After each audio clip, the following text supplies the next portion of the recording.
Sa svakim danom ukrajinska vojska se cepa i desetkuje u Bahmutu i suočava sa intenzivnim pritiskom da pokrene kontraofanzivu koja će Ruse potisnuti iz Ukrajine. To se neće desiti, ocenjuje Larry Johnson, bivši analitičar CIA i službenik State Departmenta. Čak i ako Ukrajina bude u stanju da prikupi trupe i vozila koje prevazilaze sve što Rusi imaju na frontu u Donbasu, još uvek joj nedostaje artiljerija, vazdušna podrška, logistika i municija da izdrži takav napad, siguran je Johnson. Pogledajte samo kako Ukrajina trenutno nastupa u Bahmutu, Ugljedaru i Avdeevki. U svakom slučaju, ukrajinske snage se povlače, doduše sporo, umesto da priguše rusku ofanzivu. Slike sa liveuamap.com proukrajinskog sajta prikazuju mučnu situaciju sa kojom se suočavaju ukrajinske trupe.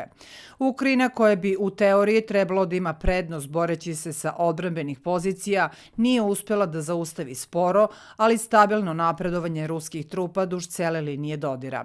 Umesto da napadne i uništi ruske linije komunikacija koje snabdevaju ruske snage, Ukrajina pokreće artiljerijske i raketne udare HIMARS na civilne ciljeve. Ti napadi ne oslabljuju taktičku i stratešku situaciju Rusije. 7 plavih krugova vidljivih na mapi označavaju lokacije na kojima se oglašavaju upozorenja o vazdušnom napadu 25. aprila. To znači da Rusi udaraju na ove lokacije avionima sa fiksnim krilima, da isporuče 500 kg kliznih bombi i eksplozivnih dronova.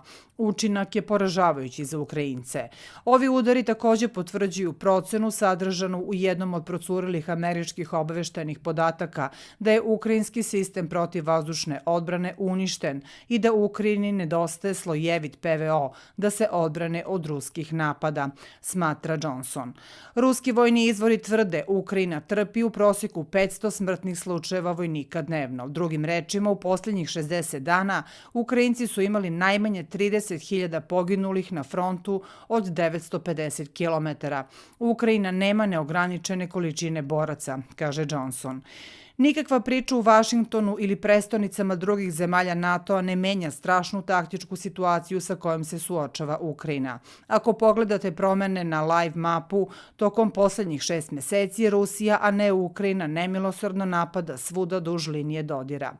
Rusija vodi brutalan rat iscrpljivanja, a Ukrajina svojevoljno šalje nezamenljive snage u centar razaranja. Kako će Ukrajina pokrenuti kredibilnu kontraofanzivu bez adekvatne vazdušne podrške, iscrpljenog sistema protivvazdušne odbrane, oslabljene tenkovske snage, nestašice artiljerije i projektila koje se ne mogu lako zameniti i haotičnog logističkog sistema koji ne uspeva da zadrži trupe na frontu, potpuno snabdeveni municijom, gorivom i hranom, pita Johnson.